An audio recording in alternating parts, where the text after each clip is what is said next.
even the edited version is bad. Like, I love the way. Listen, y'all can say what y'all want about Friday the 13th, Part 7, The New Blood. This is the most underrated movie in the franchise. This is the best looking Jason of the franchise. This is the most mean spirited, not give a fuck about how your feelings are entry in the franchise. This movie, they went from, and it's crazy because Jason Lives is my favorite of the series, man. And oddly enough, it doesn't have, like, Jason Lives is my favorite, but it doesn't have my favorite portrayal of Jason. Kane Hodder came in swinging, man. He came in with the mannerisms, with the whole, I hate when people overuse the word aura nowadays. But that is exactly what the fuck Kane Hodder had over this character, man. Nobody had ever seen a Jason portrayal like this. And it wasn't even, part 6 and 7, they do go hand in hand. Like, when you age them and you look at it like, oh, there's a time jump from part 6 to part 7, especially with the Tina character. You can buy that this is still the same Jason, but just angrier and just meaner and just fucking more brutal. Kane Hodder killed this shit, man. And John Carl Buechler, rest in peace, shout out to him, man. He directed this movie really well. He had some solid characters. These aren't my favorite characters by any means. However, these are characters that gave me exactly what the fuck a Friday the 13th, all the ingredients that a Friday the 13th movie is supposed to have.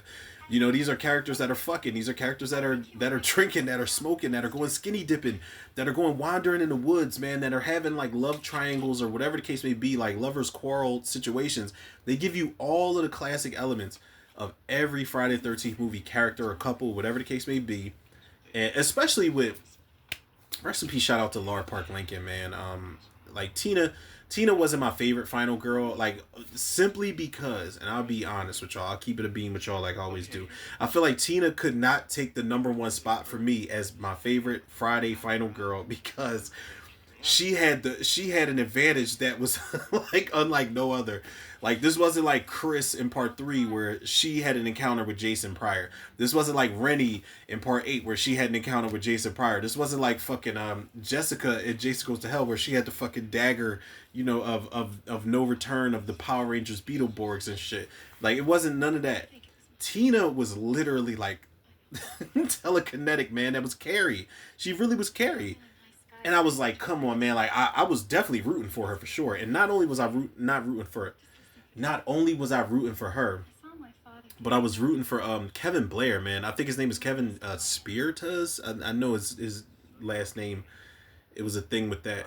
But him as Nick was so good, man. And there's a fucking fan film, y'all, called Roseblood, where they brought back fucking Laura Park Lincoln. They brought back the character Nick, man. And when they reunite on screen together, it is something really special if you are a fan of this movie, man. Like, it is literally, that fan film is the direct sequel to this movie. If y'all have not seen Roseblood, that shit is definitely hardcore. It's fucking brutal. It's gory.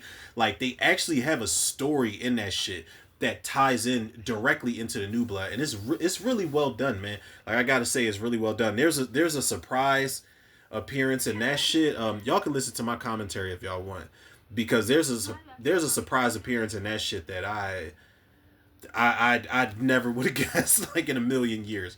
But this is sweet, man. I think Nick is one of the, I think Steven is the best final guy in the franchise, but I think Nick is definitely up there because he literally was the boy next door, and he was everything that he advertised himself to be. He was a good guy, you know what I'm saying? And he wasn't trying to go after Tina to try to get in her draws and nothing like that, or just try to play her in front of Melissa and Maddie and everybody else and Eddie and all of them. Like, he genuinely, like, wanted her friendship and wanted to be with her at some point. He's like, oh shit, you can move things with your mind? You fucked up? Like, cool. I always wanted me a Jean Grey. Like, that's what he was on. But this movie's great, man. Even with the trimmed down deaths, fuck the MPAA for trimming down these death scenes, because John Carl Buechler and company, they work so hard on these practical effects, and just for them to be trimmed down. But like, funny enough, the movie actually works. like trimmed down. I think the movie still works. I think it's still brutal. I think when the kills happen and you don't see them, it does leave a lot to the imagination. I think the sound design kind of does a lot to it, and I've really been big on that for like the last year. Is the sound design in a lot of horror movies, whether it's effects, whether it's kills, whatever the case may be. Sound can sometimes make or break a movie, and I feel like when you look at the Friday the 13th movies, the sound design with the kills, it's either really good or really bad. Like I feel like I'm just gonna be completely honest. In part 5, it gets really cartoony. It's like, whoosh, like it's like like Tom and Jerry Looney Tunes shit. Like when he cuts Junior's head off, somebody tell me it doesn't say whoosh. Like I swear to God, it does. Even when Ethel gets killed, after Junior gets his head cut off, when Ethel gets killed and the hand comes through the window with the cleaver, it's like whoosh. It's like come on, man. Like we ain't gotta get fucking goofy with it. Like we don't have to do all of that, but this is super underrated movie. Super underrated movie, man, and I feel like it was it was a launch pad for a lot as far as the series goes, especially with Kane Hodder, because Kane Hodder would come back to do Jason Takes Manhattan and Jason Goes to Hell and Jason X, which I will get to. Jelly Dude, I will get to. I got you, but I know you asked me for Jason Takes Manhattan, and I was just telling my sister earlier. I was like, hold on.